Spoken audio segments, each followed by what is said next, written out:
राज्यातील शेतकऱ्यांसाठी आजच्या दिवसभरातील सकाळच्या झटपट आणि ठळक बातम्या। लक्ष्मी गरिबांना आशीर्वाद देईल, अर्थसंकल्पापूर्वी पंतप्रधान मोदींची आशा, महिलांच्या सन्मान हक्कासाठी उचलणार पाव।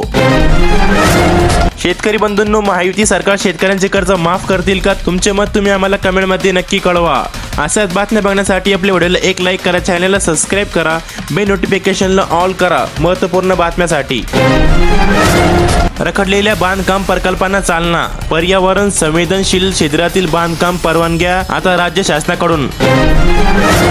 सांगलीत बेदाण्याचे दौरे सुरू, नवीन बेदाण्यास 225 रुपयाचा दर। ओटीपीच्या अडचणीवर मात करत शेतकऱ्यांना ओळख क्रमांकाचे वाटप, शेतकऱ्यांकडे आलेली जमीन आधारशी जोडून त्याचा स्वतंत्र ओळख क्रमांक देण्यासाठी राज्यात ॲग्रिस्टॅग ही योजना राबविण्यात येत आहे। मात्र नोंदणी करतात ओटीपीची अडचण येत असल्याची तक्रार तलाठ्याकडून केली जात आहे। जीडीपी वाढीची अपेक्षा, आर्थिक पाहणी अहवालात मुख्य आर्थिक सल्लागारांनी दिला भर। आगामी आर्थिक वर्षात 2025-2026 भारतीय अर्थव्यवस्थेच्या सलग देशांतर्गत उत्पादनाचा जीडीपी दर 6.3 ते 6.8% राहिलं, आर्थिक पाहणी अहवालात नमूद करण्यात आले। कृत्रिम प्रज्ञेच्या वारूवर सौर व्हा, भाषा विकासासाठी मुख्यमंत्री फडणवीस यांचे प्रतिदान। अर्थसंकल्पात शेतकऱ्यांसाठी महत्त्वाच्या 6 घोषणा, केंद्रीय अर्थमंत्री निर्मला सीतारामन यांनी शनिवारी तारीख 1 अर्थसंकल्प सादर केला। केंद्र सरकारचं पहिलं प्राधान्य देशातील शेतीला आहे, अशी ग्वाही देत अर्थमंत्री निर्मला सीतारामन यांनी विविध घोषणा केल्या। राष्ट्रवादीचे भाजपाशी लग्न झाले, आमदार छगन भुजबळ यांचे युवा संसदेत मत। मुंबईमध्ये प्रजासत्ताक दिनी गैरहजर 400 कर्मचाऱ्यांना नोटीस, विधिमंडळ सचिवालयाची कारवाई। राज्यातूनच पर्यावरण विषयी परवानगी, केंद्र सरकारकडून सुधारित अधिसूचना जारी, गृह प्रकल्पांना दिलासा। भाजीपाला, फळ आणि भरड धान्यावर केंद्र सरकारचं लक्ष, अर्थसंकल्पात घोषणा। या पिकांचं उत्पादन वाढवणे, पुरेसा पुरवठा, मूल्य साखळी आणि शेतकऱ्यांना किफायतशीर दर देण्यासाठी राज्य सहाय्यकार्याने काम करण्यात येत आहे, अशी घोषणाही अर्थमंत्री निर्मला सीतारामन यांनी अर्थसंकल्पात केली आहे। शेतकऱ्यांच्या अशोक शक्तीपीठ महामार्गासाठी भूसंपादन त्वरित थांबवा, शक्तीपीठ महामार्गाची परभणी जिल्ह्यातील लांबी 71 किलोमीटर आहे। पूर्णा, परभणी, सोनपेठ या 3 तालुक्यातील 31 गावांतील सुमारे 733 हेक्टर भूसंपादन प्रस्तावित आहे। कापूस उत्पादनासाठी आनंदाची बातमी, 5 वर्षासाठी विशेष योजना जाहीर। देशातील कापूस उत्पादकांना दिलासा देण्यासाठी केंद्राने 5 वर्षासाठी कापूस उत्पादकता मशिनीची मिशन फॉर कॉटन घोषणा केली आहे।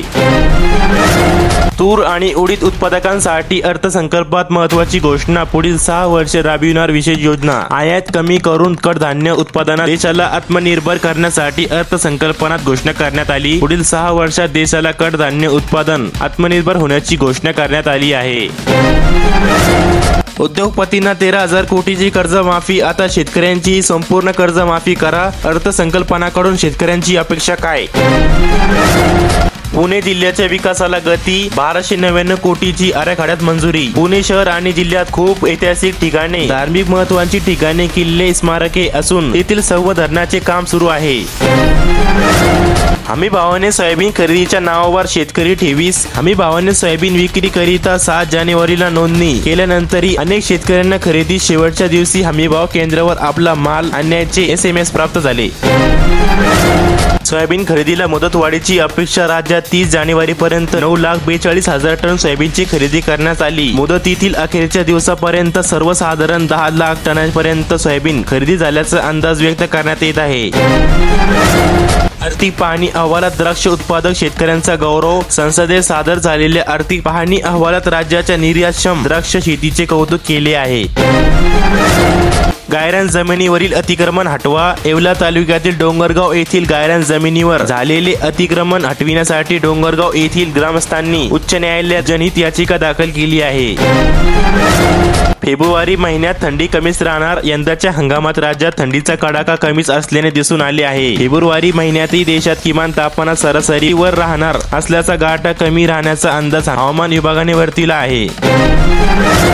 ढगाळ हवामानासह किमान तापमानात वाढ शक्य, उत्तरेकडील शीत लहरीचा अभाव, सातत्याने होणारे ढगाळ हवामान यामुळे यंदा थंडीचा कडाका कमीच आहे। यातच उन्हाचा चटका आणि उकाडा वाढल्याने दिसून येत आहे। गुड न्यूज, राज्यातील सोयाबीन उत्पादन शेतकऱ्यांना मोठा दिलासा. खरेदीला 6 फेब्रुवारी पर्यंत मुदतवाढ. सोयाबीन मुदतवाढी संदर्भात पुढे मंत्री बोलताना म्हणाले की राज्यात 31 जानेवारी पर्यंत सोयाबीन खरेदीची मुदत देण्यात आली असल्याने आज ती मुदत संपली आहे.